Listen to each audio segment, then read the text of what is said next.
Welcome to the Commission Mission, where we fuel your passion for greatness in entrepreneurship, sales, business, and life. Success demands you become smarter, quicker, and wiser than those competing for your opportunities. It's time to break free from the chains of your comfort zone and embrace uncertainty. We weren't designed for safety, we were built for growth. Teddy Roosevelt tells us the credit belongs to who at best knows in the end the triumph of high achievement, and who at the worst, if he fails, at least he fails while daring greatly, so that his place shall never be with those cold and timid hearts who knew neither victory nor defeat. Hey everybody, welcome to this episode of the Commission Mission. My name is Micah Henderson. And I'm Eric Gerace. And today we are with Kevin Wattenberger, and he is a local commercial real estate professional that's been working in the area, absolutely crushing it for years. Kevin, I appreciate you coming on. How you doing today? Good. Thank you for having me, and thanks for inviting me. Yeah. So I wanted to go over where you came from and what's influenced you to get to this point to be so successful and what you've gathered along the way. Been in the area, born and raised. Where'd you come from? Yeah, born here in Panama City. We're actually at my grandmother's house right now. This is her home. It's now my office. I didn't know that. No, but so I kind of say it a lot. I've been in this town 30 some out of my 40 some odd years on this earth. Realistically, I mean, college and military is the only time I've not been in the Bay County area. I've worked in Tallahassee for a little bit after I graduated from there. But this is home. Grandparents, my grandfather retired from Tyndall. I think that's a common story of how a lot of people became locals in the 50s. My mom went to Drummond Park, Bay High. They were educators for the most part. My grandparents, my mother, they were educators and worked in the school system. But I grew up here, graduated from Bay High, class of 2000. Went to school in New Orleans for a little bit. Was trying to figure out how to continue school. Ended up joining the military, and I like to say I'm a case study in bad timing because I joined the Army the week before September 11th. Oh, wow. A lot changed real fast. I ended up serving in Iraq the first years of the campaign, 2003, 2000 OIF 1, so it was February of 03 to February of 04. Then after that service, was able to finish up school at Florida State, graduated there in 2006, lived in Tallahassee for a couple of years. My mom was facing some health issues at that point, and that's really what kind of brought me back to Bay County about 2009-ish, right as another case study, bad timing. The market was about to really take a turn for the worse. But I've just been, I've been basically doing commercial real estate my entire professional career. Kind of a byproduct. I really, really, really enjoy investment real estate, and brokerage is kind of a byproduct of that, from that passion. So let me ask you a question, I'll interrupt you real quick. So, because there's people out here that are probably getting into real estate that are listening to this, that are trying to make that decision on which route to go. Mm-hmm. What led you into commercial real estate? What helped you determine that path as opposed to residential? Or yeah, I mean, I really would give that to my undergraduate degree is in real estate and finance. Graduated from Florida State, bachelor's in real estate. That program, I mean, has really shaped me in my life. The professors are still friends. Learned a lot. I'm fortunate where I can honestly say I'm probably one of the only people I know that use my undergraduate education in my professional world. So I point so much of it to that. I mean, we were in that program. I mean, it was very analytical based. It taught you how to value real estate. It taught you why real estate had value. So it really just was kind of a natural fit. Like I never, besides investment real estate and residential, I really never had any desire to sell homes.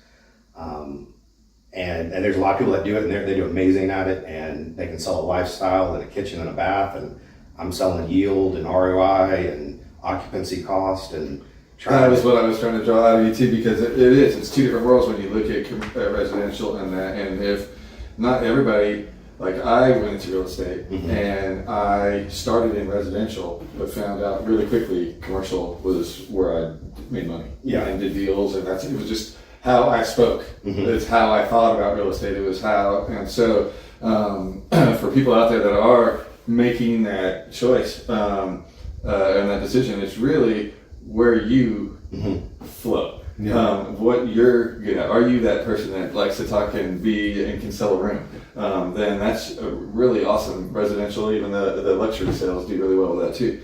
Commercial, like you said, you got to know your numbers. You got to. It just makes sense. Would you say a it's good investment? It's more like residential. You lean more on like emotions, where with commercial you lean more on the facts and figures and logic of the business. Yeah, and every situation is different. So, I mean, you really have to know your audience. You have to know the assignment. You have to know the product type. You have to know what the person's going after. I mean, a landlord's goal and a tenant's goal are maybe two different things. You look at it from both. Yes, and you definitely have to look at it from both. You have to understand, because the last thing you'd never want to put anyone in a situation where you know one party's going to fail. Right. So from a landlord-tenant standpoint, I mean, the tenant needs to have a business that's going to succeed, and you want to be able to communicate that, and you want to be able to understand that. It's horrible when you see businesses fail, and a lot of times there's a reason for that, and you probably could have caught it on the front end if you were asking the right questions. Well, how important are those metrics that you were describing in understanding those and being able to explain those to achieving that win-win-win scenario? Yeah, I mean they're vital. I mean it's whether someone's going to succeed or not. But a lot of times you can see it from different points. But you may have a landlord that's owned the property for 40 years, 30 years, 20 years, whatever, and there's kind of a natural for complacency if people are satisfied with the tenant or with the business. But then over the last couple of years, and we've seen just historic inflation, as everyone's aware of, especially on insurance. And you're seeing a lot of landlords that are like, man, we're not making it anymore. And that, I think but they don't understand the market where their rents might be single digits or low teens, and the market's now in the 20s, and that's per square foot on an annual basis. Mm-hmm. That's we can kind of get going in our jargon, but like understanding the rental rates, understanding the market, that's where we're able to help landlords that a lot of times don't understand or realize what today's values are if they're not in it every day. You're looking at is your occupancy cost, and there's tends to be standards in those for different product type, like industrial, office, retail. Like there's going to be different occupancies that you'll see as kind of a range that makes sense, and being able to understand that, and being able to look at any owner's P&L if they can provide that to you, or their expenses, helping them understand that, because that's such a huge component of whether they're going to be profitable or not. So it all depends on, every deal is different, every product type is different. There is some similarities to it, but your cost on the beach and in town are two different things too. Yeah. So going back to looking at your past to understand your present and there for your future, the roots that you've had and in the area, mm-hmm. and the relationships that you've had, understanding the area, and finding this career early on and sticking with it. So just starting with knowing the area, that helps you be able to speak this language more fluently, mm-hmm. and be able to have this niche of this area and this specific type of real estate, and you speak that language fluently. Well, we had a conversation prior to the show that I think we should bring up, because it's really important too, like especially for people that are starting out or kind of deciding where they want to go. We explain 5 bridges, right? The real estate services, and how you were talking about picking your lane and staying in your lane, and regional versus local. That does tie in, yeah.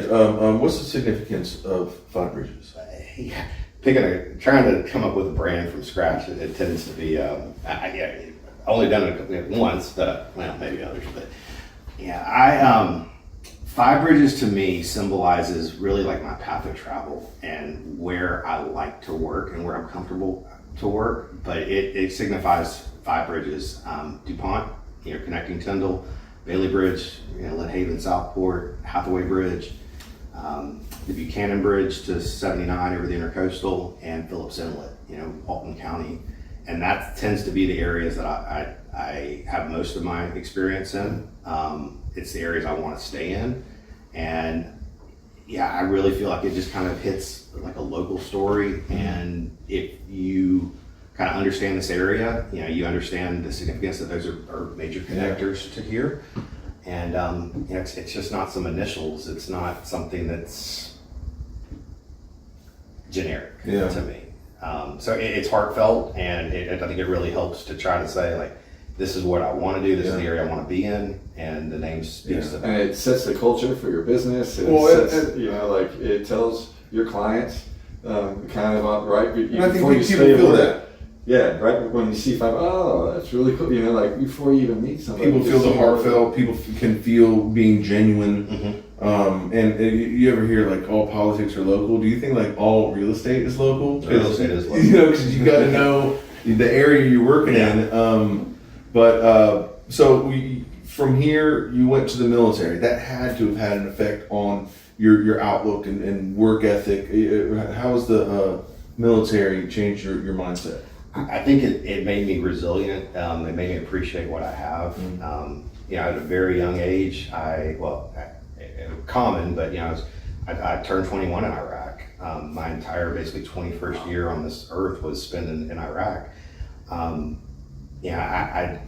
When it gave me definite appreciation for our country. It gave me appreciation for my hometown. It gave me a little bit of a financial start. I mean, to be honest, I spent my entire year in Iraq, and I spent money on toothpaste and deodorant, and that was about it. I came home, I bought real estate. Not many 20-year-olds are buying real estate, and I bought a duplex in Tallahassee. Lived in one room, rented out the other two, and started, I guess, with a plan, but really just what seemed natural. It's like, well, I can live for free, basically, or like definitely cut my costs down. That was one, and then it turned into another, and it turned into another. By the time I graduated college, I had 5 rental properties, and that was just this makes sense. And you were using what you learned in class. You left class and you used that lesson in real life. Mm-hmm. Yeah, that's cool. A lot of people are learning stuff in concepts, and you were applying it right out of the jump. Yeah. Yeah. And I mean, at the same time, I was working. I was still in the National Guard. I had service on the weekends. I was working at a restaurant, so I felt like kind of like that hospitality and understanding that has helped me, and being able to speak to people and how you present yourself. Mm-hmm. But it just, I never had this like, man, I really, really want to do that. It always seemed natural, and one turned into the next, and then the snowball effect kind of gets going with it. It's a logical progression. But no one starts off doing something as an expert. What's some early lessons? You ate the elephant one bite at a time without even realizing it. Yeah. It just makes sense. Take the next bite. One bite. Yeah, take the next bite. But saying, I mean, put that back to Florida State. I mean, we were learning spreadsheets. We were learning investment analysis. We were learning what internal rate of return and ROI were. And Dr. Bliss is going to love this episode. Dr. Diskin is someone that's definitely been. Dr. Bliss was our finance professor at FSU. Dr. Diskin and Steve Bailey and Dr. Holmes. I mean, I can still, like, my college professors definitely have an impact on me. That definitely helped me want to achieve like the elite designations in the industry early. I mean, they set my sights to that. I mean, but you going back to just buying the rentals, it was, this makes sense. I mean, I can make sense of this. I can take it to a lender and I can show them, this works as an investment. I know the rents, I know what the debt coverage is, and knowing that early to be able to try to make their job easy when you have a 20-something-year-old sitting in front asking for a loan. They're maybe a little skeptical. Yeah. So you're starting this so early, and that is something that you and I have in common, that I found what I do early on, that I went to the same college, studied finance, studied business administration, and I'm using that in my main career. And I feel blessed because I found it so early on, and I love it. I just want to get better and better at it and refine myself as a professional. As you started so early and you've stuck with it, you've had longer to develop yourself. Something that you had mentioned earlier in the conversation is something really important that I think is consistency. And because there's no, in real life, there is no quick fix unless you're hitting the lottery. If you really want to succeed and get better at your craft, there's no magic bullet of quickly becoming an experienced professional. Mm-hmm. So tell me your thoughts on sticking with something and building yourself and building your business over time. It's never been a question. I from the day I graduated, I knew I wanted to do a career in real estate, and I even remember probably my dad saying something. Well, maybe you want another degree in case real estate doesn't work out. So I ended up getting finance as well, but I definitely learned more in real estate about finance than I felt like I did in finance in the classes. But I was also applying it on a day-to-day basis at that point. I started my career 2006, 2007, and then 2009 through 13 was right around the corner in the grand scheme of things.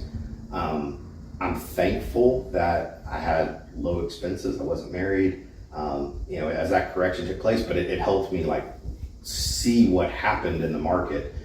But consistency is just, it's never been a question. Every day I'm waking up, I think real estate. You live it. Yeah, I live it. I do. It tends to be a lot of the conversations I'll have. I mean, it's what I can get excited and passionate about. Yeah. And kind of realizing that has helped me never waver from that. But as an agent and a broker, mm-hmm. you're the product. Mm-hmm. So what type of consistent product? What's your consistent product that you give to your clients? Because they're buying you. The real estate and the deal is makes sense. They'll do the deal, but they're really buying you and doing your deal. So what's the magic, the consistency that you give them? You know what I mean? Because you do it. I've seen it. Just be myself. I listen. I try to understand where they're coming from on the front end. If I'm asked for evaluation or so, I'll spend time, I'll do work on the front end and put a proposal together and be ready to we're ready to market. We're ready to hit the street right now. We're contacted a lot by national brokers that need help with clients in our market. Just provide knowledge, provide benefit. Two of the things I've seen you do is you really add value to the situation. When we did the deal with ITB, it was we had to think. It was Kevin handled everything. And another thing is you do integrity, and that's kind of a rarity sometimes these days. Is I've seen that if there's any instance where it's not going to happen, you're the first on the phone saying, "Hey, this is coming your way. This is what's the deal." So I think those are really important aspects that's helped your success as an outside observer. Well, I appreciate that. It's always good to hear kind of how others view things. But I do enjoy what I do. I do, able to see benefit, to have that gratification, to see whether you're able to, have someone have an increased rent. From a landlord standpoint, to achieve a market rent, to achieve a better structure, or on the other side, if you're helping a tenant or a business, find a place to succeed, find the right location. All of those they do provide personal joy and satisfaction, and it's just another kind of area to know that I'm doing what I enjoy, so that makes work easy. Yeah, and is that part of?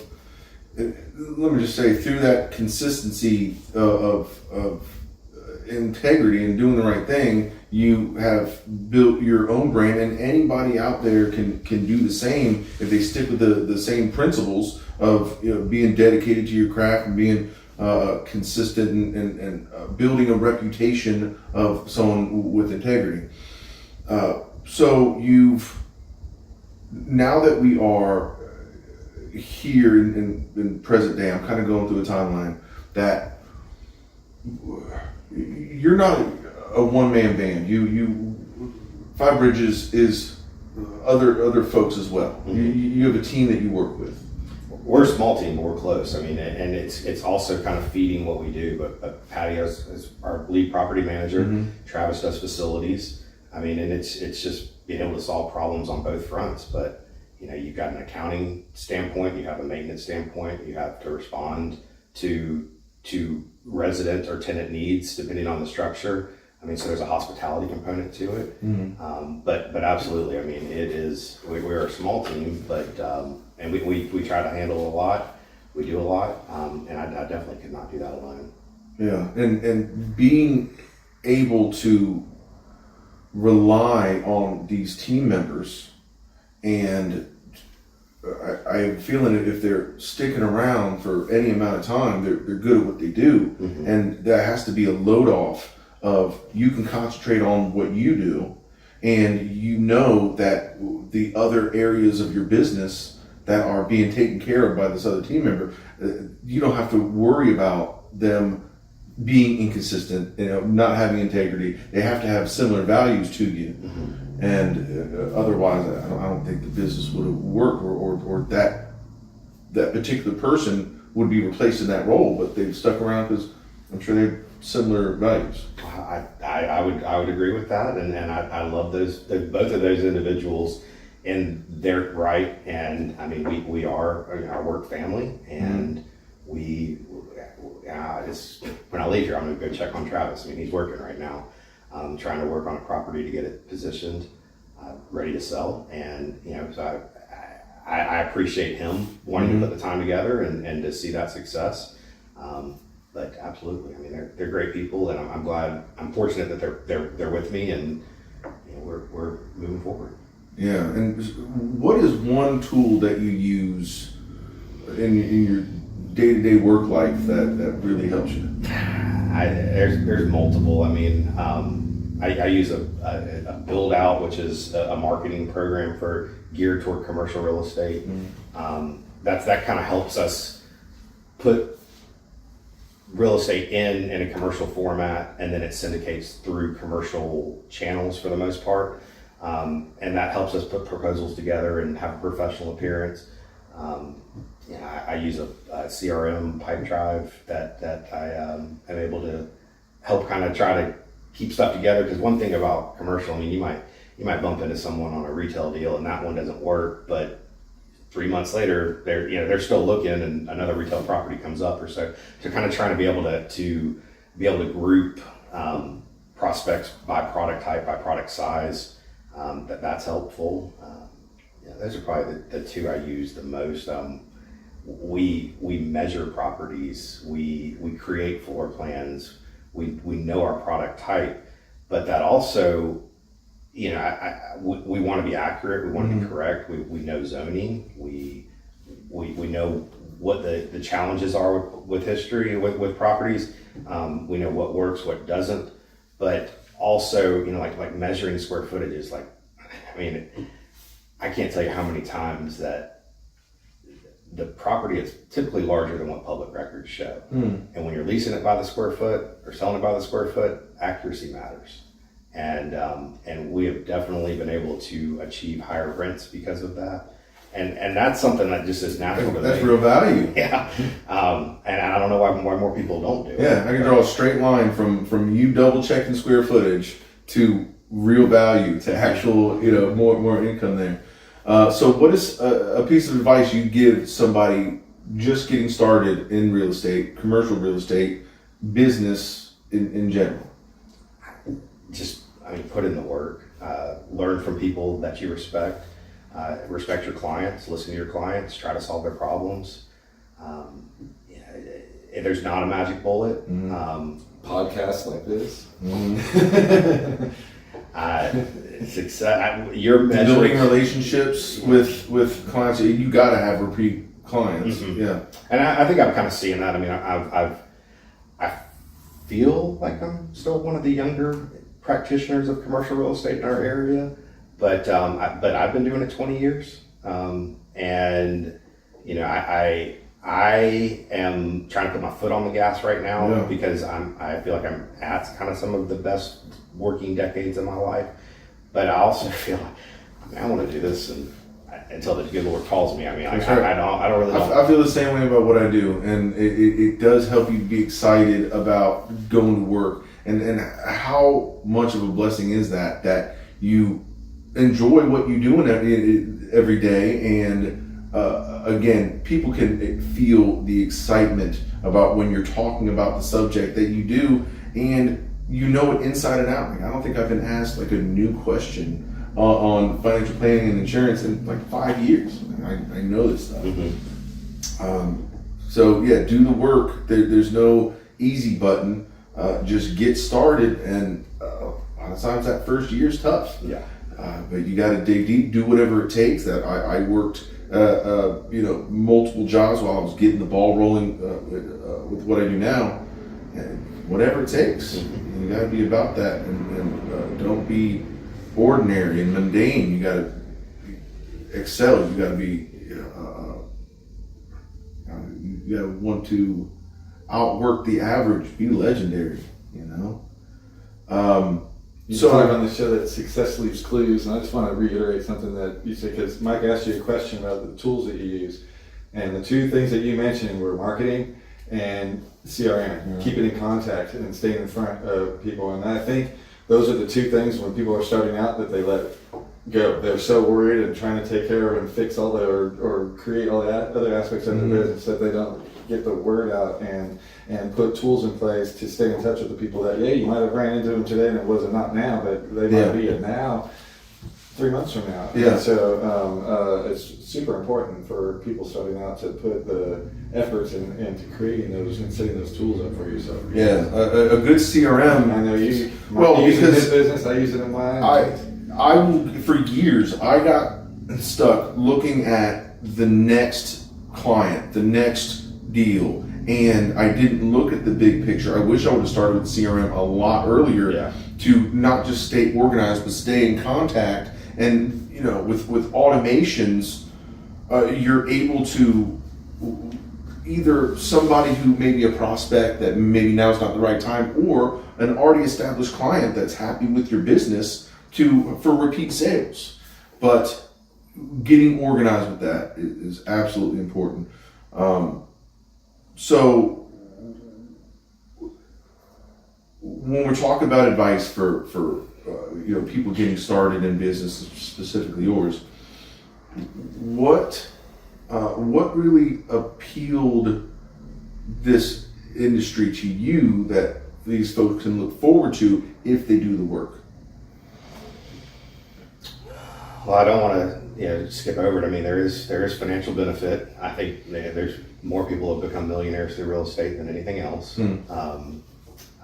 It's a long game. I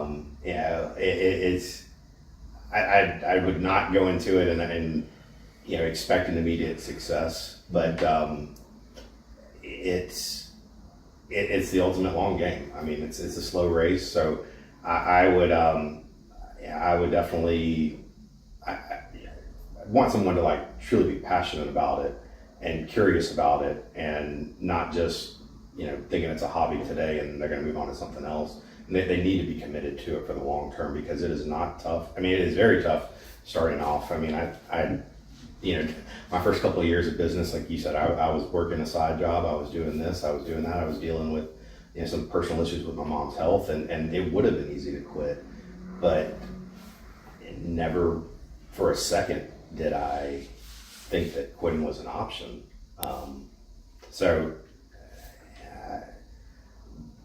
Best advice, I mean, it's just show up, stick to it every day. Do your best every day that you can for that day, improve the next day. I mean, that's probably where I would leave it. And it's not a complicated process, but it is tough to follow through. But then that got you the life that you wanted to build for yourself, that got you, of course, the financial benefits of doing the work. I think with a lot of being a business owner, there's flexibility and you know what you have to do to be productive, but at the same time, you can block off the important things to you in your life. And, if it's, for me, it's family, you want to, I'm going to be at that soccer game. I'm going to be at that rehearsal. Now, I may have to rearrange things. I may have to do some work after the kids go to bed, pop open my laptop and catch up on something that I missed. Yeah. But you're able to do it. Yeah, I mean, real estate and even just life in general, I mean, it doesn't stop. I mean, you're constantly, 24/7 you could be working, and I do work a lot, and it's a grind, and like I want to be more present with my family. But also I do have that flexibility where, I mean, award ceremony, I'm there. Yeah. Soccer game, I'm there. Vacation, probably working. Yeah. Gonna be playing the Piper when I come back. But, Yeah. we can do that. I mean, I've got a great wife. She definitely helps me to be able to work as much as I do and to keep me organized on the home front. And, that's, I think, probably one of the best advice I've ever been given. And, you see that through. It's like, your spouse so much helps with your success. Yeah. And I've been blessed in that one for sure. Yeah. So it sounds like even though you work a lot, because you're enjoying it, because you're passionate about it, you're optimistic about working. Mm-hmm. And you use that optimism in your day-to-day work life. How does that manifest itself when you're optimistic that the next deal's coming through, or this deal that you're working with is going to work out the way it's supposed to? Yeah, I don't think you can do this if you're not an optimist. You have to see it for what the opportunities are. And I think one advice I've been given is like, try to never do one deal. Why only do one deal with a client when there's multiple ones to be ready? So even yesterday I'm working on a restaurant. There's 3 locations in this area, and a mentor of mine said, well, we're doing everything we do right out of the gate. And the gentleman was very complimentary, and he said, this is next level. And I mentioned that to a friend of mine, and he said, well, you're interviewing for the next 2. And I was like, that's right. I mean, he said it, he hit it, and that's the truth. Is in commercial real estate, try to never do one deal. And I'm sure that's the same in residential, and you have repeat business, but that's what makes your prime earning years the best, because you've done it correctly on the front end, and people want to come back, and they know the consistency, and they're comfortable with you. Do you have a particular moment in your career, that had an influence, or just maybe somebody can get a lot out of it, maybe just a laugh out of it, but just a weird story? I mean, when kind of thinking this through, I started realizing like my life and like milestones tend to be surrounded by real estate deals. Mm-hmm. So I mean, I can go back and I can tell you about an apartment site that we sold, and I bought an engagement ring from that, that turned into asking my wife to marry me. And I was thinking about that. I was like, well, there's so many real estate deals that have turned into life moments, but that's my life, and that's something that I see and like what stands out, but it turns into things. I mean, I definitely can say one of the best deals I've ever done was, this land deal, this 130 unit apartment deal turned into an engagement ring, which just turned into and so much more. And awesome. And you can apply that to, as a business owner, there's good months and bad months. And in those good months, maybe you have a little extra funding to do something that you want to do that you're excited about in life. Maybe it's ring, maybe it's a vacation, maybe it's upgrading your car or something. But that is an important point. And so let me just leave it off with, in the grand scheme of things, as hard as we work, and we're in the middle of our working years, but we're one day, God willing, going to end up wrapping this business up and maybe some business continuation, selling it, passing it on to the next generation. But what sort of legacy would you want to leave at the end of it all? I mean, I want my, you know, I want to have a good name. I want to keep a good name. I would like I would be thrilled if my children wanted to do real estate. I try to encourage that. You know, we'll go look at job sites. We'll do this. We'll do that. But however they choose their careers and whatever they want to do, I will be thrilled. I mean, but would love it if they want to be. So yeah, that's just kind of seeing the benefit really of the power of real estate long term.